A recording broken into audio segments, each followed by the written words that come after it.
bu dee abonné go ci sunu page bi mën ngaa bës foofu ñu bind s'abonner nga bësaale cloche boobu ngir ngay mën di am sunu yeneen i notification wala saa sunu dugalee beneen vidéo bu bees.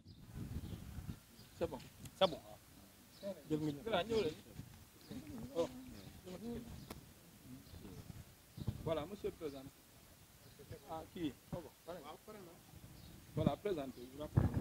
Voilà, c'est M. Ousmane Dione, le chef service régional du tourisme de Saint-Louis, Louga, Matam, le pôle Nord.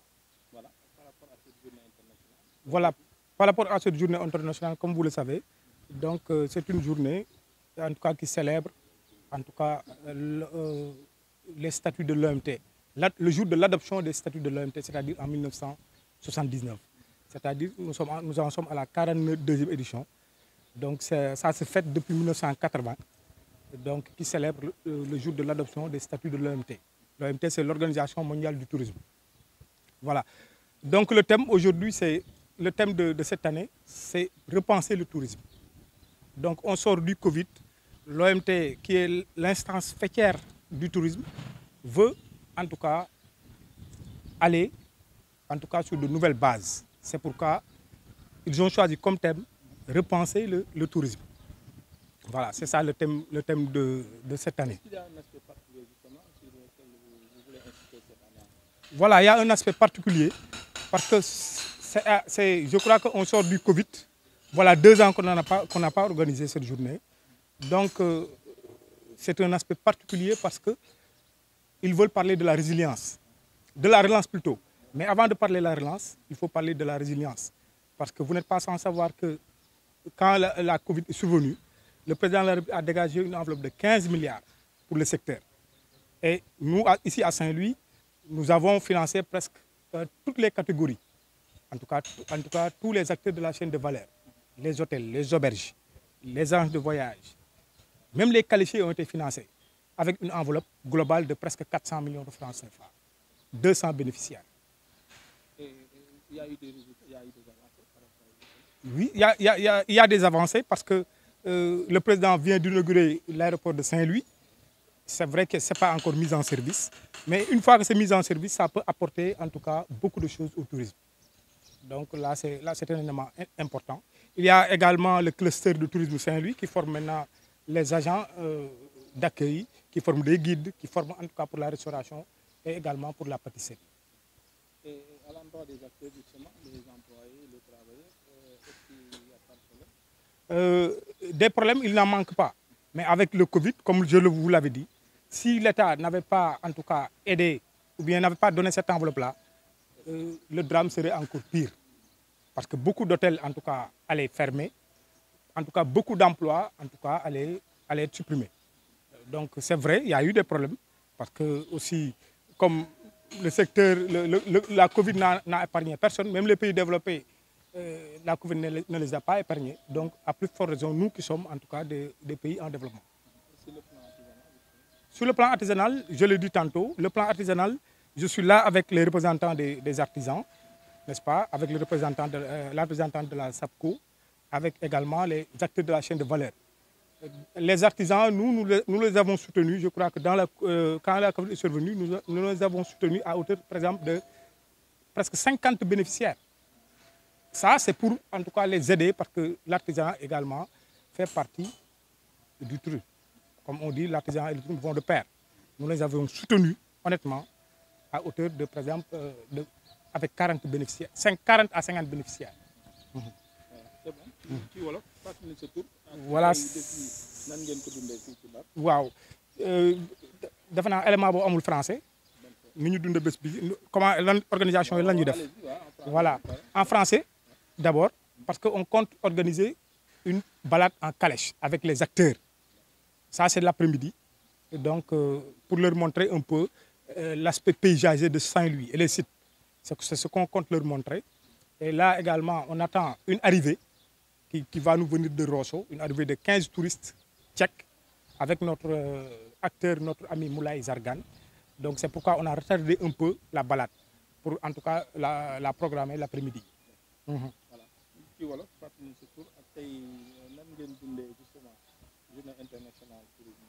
Voilà, fii ci Ndar ñu ngi koy comme ni ñu koy dundee mais balaa ñu ko doon dund dafay rafet ñu fàttali parce que ñu bari xamuñu lu tax ñu organiser journée bi.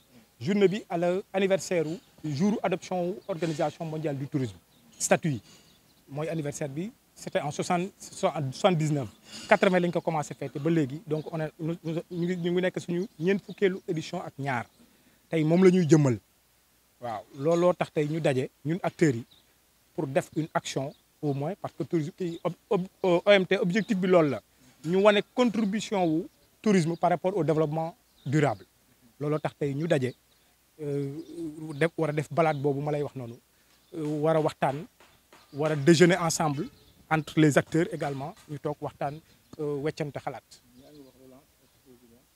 waaw relance balaa ñu doon wax relance dañu waroon wax résilience bi parce que tamit résilience bi moo war a relance bi résilience bi mooy ndëgër laayu tourisme parce que tourisme comme yeneen secteurs yi dafa sensible parce que dafa dépendre trop si l'international. bi Covid bi amee état bi daf ñu aidé jox ñu une enveloppe de 15 milliards de francs CFA jox ko le secteur ñu désagrégé ko yóbbu ko ci région yi ñun rek Saint-Louis amoon nañ 200 bénéficiaires joxe presque 400 millions jox hôtel yi jox auberge yi jox comment dirais-je artisans yi nekk sama gannaaw tey jox nañ leen galeristes yi jox nañ leen ba ci calechiers yi nga xam ne ñooy dawal facile yóbbu leen den yóbbu site yi aussi jox nañ leen à hauteur de presque 400 millions de francs CFA. donc loolu tey moo waral tourisme am ndëgër laay boobu ba hôtel yi wàññiwuñu seen i employés ba hôtel yi tëjuñu parce que métti woon na trop loolu moo tax tey jii ñu am ndëgër laay ba mën a Covid bi jeex tey fii si Ndar ñu mën a relancer destination bi waaw. pour relancer destination bi nag comme ni ma ko waxee dafa am ay infrastructures yu aéroport de Saint-Louis bii bokk na si li nga xam ne mën na relancer destination bi. cluster tourisme bii ma lay wax nii xam ne day tàggat ndaw yi ci wàllu métier tourisme bokk na ci relancer destination bi n'est-ce pas ak loo xam ne tey lépp loo xam ne tey day jëmmal destination lu mel ni tourisme domestique wax naa ko léegi mooy tourisme bi nga xam ne ñun ñoo ko war a def hôtel yi am na suñu hôtel yoo xam ne tey wàññi nañ seen tarif yi pour permettre sénégalais yi ñëw di def tourisme fii bari na léegi Ndar gis nga léegi benn famille day ñëw wala famille yu bari da nga gis famille ñëw dem ci Ndar hôtel yi di maanaam di def tourisme parce que dañu am réduction 20% wala 30% parce que loolu lépp aussi pour favoriser le tourisme domestique waaw. acteurs yi daal tane na daal tane na parce que instant bii tey ñu ngi am beneen ministre bu bees tey bu ñu ñëwee je crois que si lancé bi la ñuy tegu jàppale secteur bi en tout cas gën leen gersu ànd ak ñoom liggéey parce que tourisme bi dafa doon loo xam ne secteur bu yaatu la du hôtel rek du agence de voyage rek.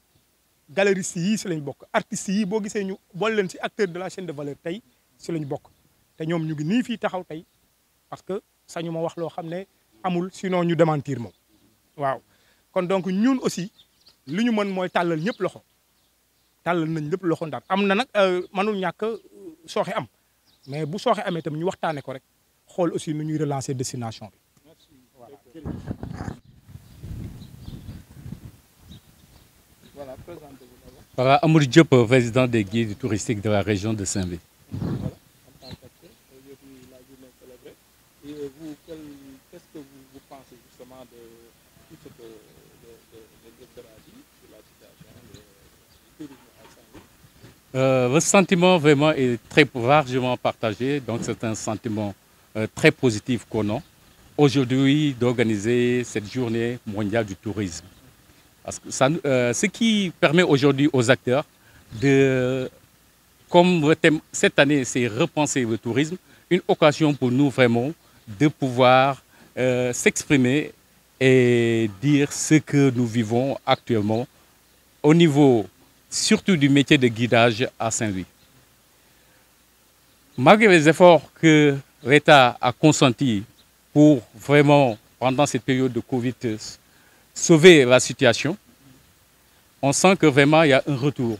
Parce que ces 2 dernières années, quand même, ça a un peu bougé. Mais pour ce qui est du métier de guidage, on ne se sent pas. Vraiment, c'est l'anarchie, c'est cacophonie totale qui existe à Saint-Louis. Vraiment, le guide ne vit pas de son métier. Parce qu'actuellement, tout le monde est guide à Saint-Louis. On peut dire donc que la réglementation n'a pas été du tout respectée. Parce que les guides qui sont là, c'est des professionnels agréés par le ministère du Tourisme et qui ont fait des formations à l'interprétation du patrimoine historique et architectural naturel. Parce que vous savez que Saint-Louis aussi, c'est une ville qui est classée comme patrimoine mondial de l'UNESCO.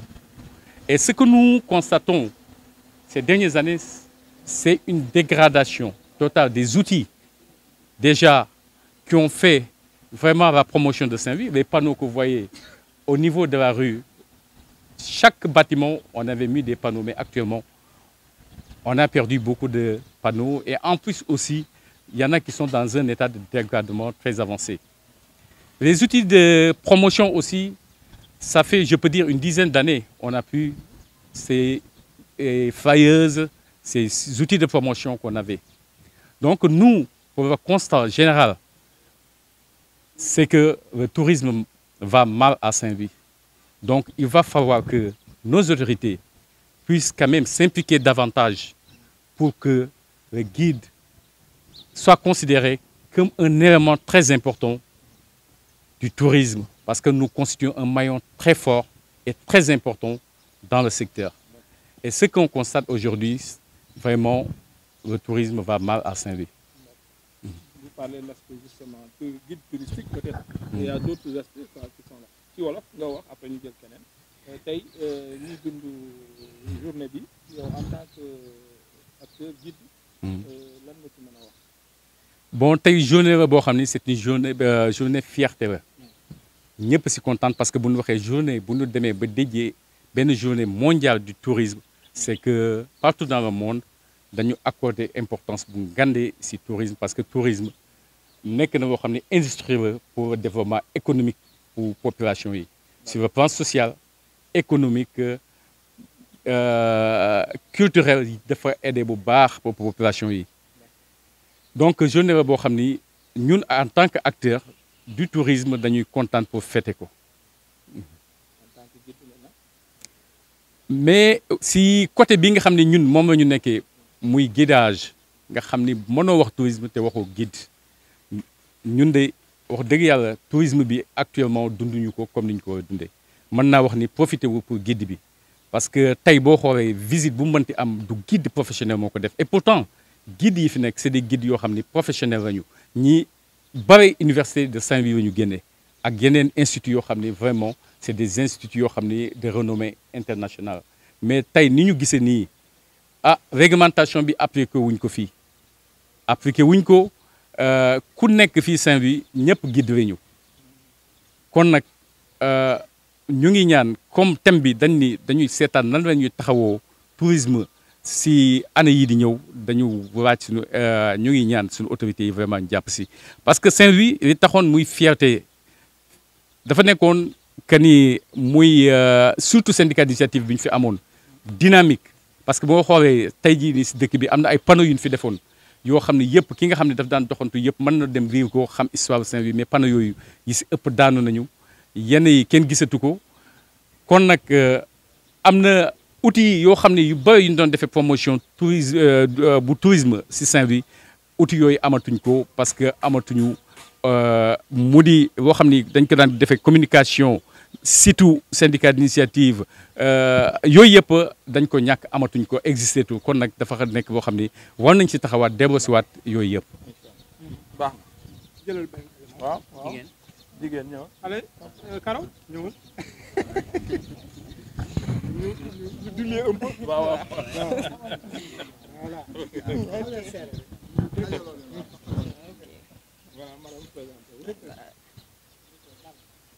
Merci, c'est Aminata Nek Caroline Ba. Je suis la déléguée régionale de la SAPCO Zone Nord, la société d'aménagement et de promotion des côtes et zones touristiques du Sénégal.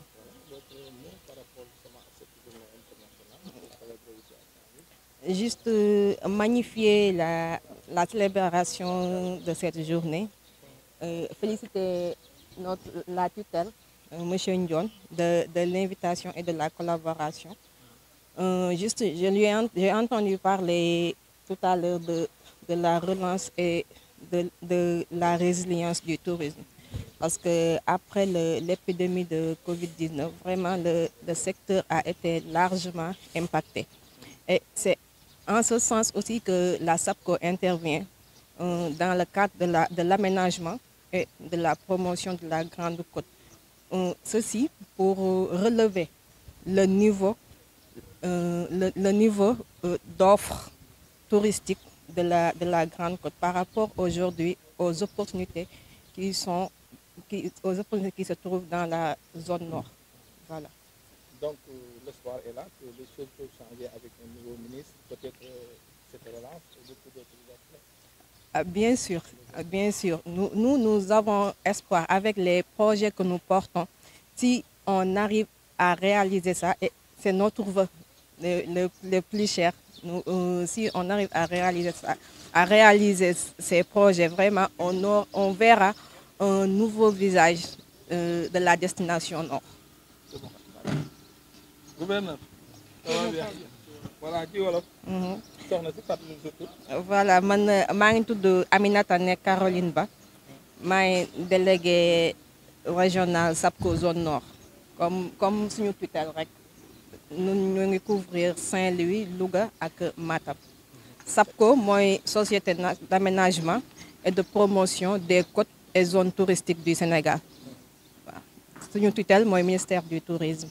D'accord. Voilà. Tey journée bi en tant que acteur ak responsable gis nañ ni peut-être am ngeen yaakaar ni dina soppeeku tey infrastructure yi ministre bu bees ak peut-être plan de relance bi ñu wax. Voilà di féliciter ñi ma fi fekk ñëpp di rafetlu aussi SRT ci invitation ak li mu ñu ci boole. Léegi sànq ci ay waxam bi muy intervenir dama dégg mu wax ci aspect résilience ak relance du secteur du tourisme au niveau national, notamment au niveau ci zone nord bi.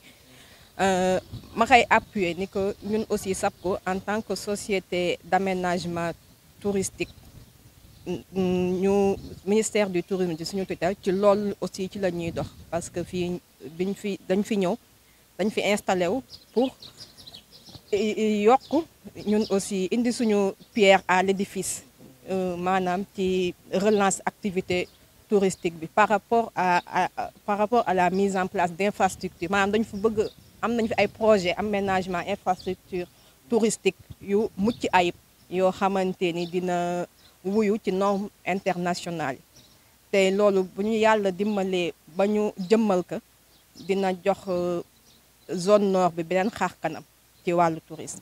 Merci beaucoup. ma wax rek mu jeex. j'ai fait parler les gens. waaw d'accord non d'accord c'est important. On va essayer de gérer day métti si ñun quoi mais dañ koy gérer télé yi moom ak rajo yi lay may lu bëri. C'est vrai, effectivement. lu yem rek aussi lu gàtt. Voilà, présentez-vous. En wolof wala Wala français mën nga ñaari. ah débrouillé rek. En français benn aspect rek. Voilà, présentez-vous. Je m'appelle Ngunda Gadiaga. Je suis artisan résident au village artisanal de Saint-Louis. En tant que représentant des artisans de cette belle journée qui est la journée internationale du tourisme. On est là vraiment pour continuer une dynamique de travail avec une collaboration que nous avons depuis plus d'une dizaine d'années avec l'inspection du tourisme, avec tous les acteurs aussi du tourisme. En tant qu'artisans, nous sommes vraiment ravis de venir fêter cette journée avec nos amis et collègues acteurs du tourisme. Nous avons espoir dans ce secteur parce que, comme vous le savez, nous venons de sortir de 2 ans, de 2 années de Covid qui étaient un peu très dures, mais sans l'intervention de l'État du Sénégal à travers le ministère du Tourisme, nous ne serions plus au village artisanal ou bien en train de parler du tourisme et attendre. Parce que en parlant de résilience, ils nous ont vraiment soutenus financièrement et sur le fonds Covid, comme tous les autres acteurs, vraiment. D'autant plus que, avec aussi, en tant qu'artisan touristique, avec les infrastructures que l'État a commencé à faire ou à refaire dans le secteur, nous avons espoir, bon espoir en tant qu'artisan. D'autant plus que l'État aussi a commencé à changer le visage du village artisanal de Saint-Louis. Ils ont un projet énorme pour rebâtir le village. Même les fonds ont déjà acquis. Et dans quelques semaines, nous aurons à l'annexe du village artisanal qui a été entièrement réformé et pour commencer entièrement les travaux du village artisanal de Saint-Louis. artisanal yi ak artisan touristique yi Saint-Louis fii en même temps benn entité bu ñuy wax ni Union régionale des artisans touristiques de Saint-Louis dont je suis le porte-parole et le coordonnateur ma ñëw fii ci journée mondiale du tourisme bi ànd ak acteurs yi surtout sunu kilifa muy inspecteur Ismaïla Dione vraiment di ci bëgg rek te lii yàgg na même bu dul journée bi dafa yàgg ñëw sunu gannaaw di ñu appuyer ñun artisans touristiques yi di ñu taxawu ba ci Covid bi ñu génn ñaari at yi vraiment bokk nañ ci ñi nga xamante ni fond bi ñu ko génnee bokk nañ ci ñun ñu njëkk contacter xam ni dañ ñun ci tourisme la ñuy dund vraiment mu jàppale ñu ci bu baax. kon bu ñuy célébrer journée bi il faut ñu bàyyi li ñu doon def ñun artisans touristiques yi ñëw ànd ak ñoom ànd ak yeneen acteurs yi te am espoir bu baax ci secteur bi am nañu espoir ci secteur bi ndax nit ñu jàppale woon ci financièrement ci temps crise bi noonu aussi lañ ñu jàppale pour ñu réfectionner village artisanal bi dajale nañ lu mot 500 millions nga xamante ni lancé nañu kii ba entrepreneur bi gagné na ba dans 2 ou 3 mois war nañu génn foofu dem ci annexe bi ñu defar artisans yi pour ñu mën a defar village bi nga xamante day dëppoo ak attentes yi nga xamante ni moom la Saint-Louis am ci tourisme Saint-Louis. Merci beaucoup. Merci. jaajëf gars yi.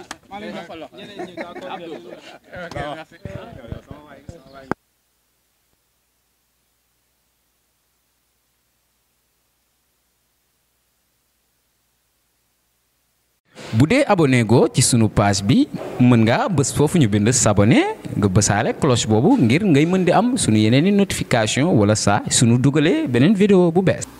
Bon, au niveau de Saint-Louis, il y a beaucoup